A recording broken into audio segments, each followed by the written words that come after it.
গল্পে গল্পে ইসলাম শিখি আদব শেখার স্কুলে। আসসালামু আলাইকুম প্রিয় বাচ্চারা, স্বাগতম আদব শেখার স্কুল এর আজকের ক্লাসে। আজ আমরা শিখব বড়দের সম্মান করার আদব। শুনো তবে একটি গল্প। একটি গ্রামে থাকত ছোট্ট এক ছেলে।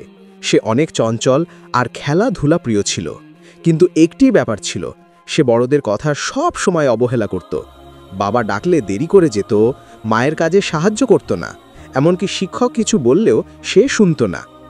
একদিন গ্রামের এক মুরব্বী তাকে বললেন, বাবা, তুমি যদি বড়দের সম্মান না করো তবে ছোটরা তোমাকে মানবে না। আল্লাহ তাআলা তাদেরকেই ভালোবাসেন যারা বড়দের সম্মান করে এবং ছোটদের প্রতি দয়া করে। সেই দিন থেকে ছেলেটি বদলে গেল। সে যখন মায়ের কথা শুনত, মা দোয়া করতেন। যখন বাবাকে সাহায্য করত, বাবা খুশি হতেন। যখন শিক্ষককে সম্মান করত, তখন সবাই তাকে ভালোবাসত। প্রিয় বাচ্চারা, এই গল্প থেকে আমরা কি শিখলাম? বড়দের সম্মান করলে আল্লাহ আমাদের সম্মানিত করেন। যারা বাবা মা, শিক্ষক আর বয়োজ্যেষ্ঠদের মান্য করে, তাদের জীবন হয় শান্তিময়।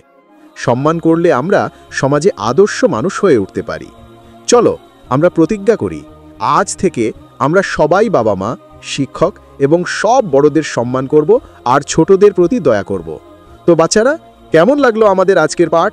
ভালো লাগলে লাইক করো, আর আদব শেখার স্কুল এর পরবর্তী গল্পগুলো পেতে চ্যানেলটি সাবস্ক্রাইব করতে ভুলো না।